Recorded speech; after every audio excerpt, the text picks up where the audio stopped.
है जिसने शाहनलाही ज़हीर को कत्ल किया?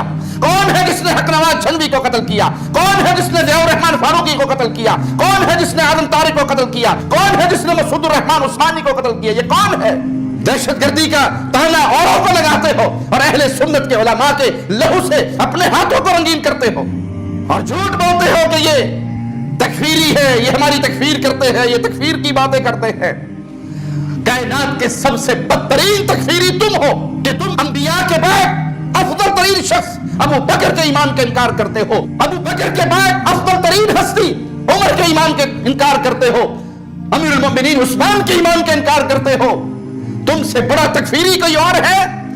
तुम तो बाकायदा मीडिया पर बैठकर आवाजें लगाते हो कि आओ अबू बकर उमर को मुसलमान साबित करो। अल्लाह की कसम, अगर इस धरती पे अबू बकर और उमर मुसलमान नहीं तो फिर कोई भी मुसलमान नहीं। हम किसी को मुसलमान नहीं मान सकते।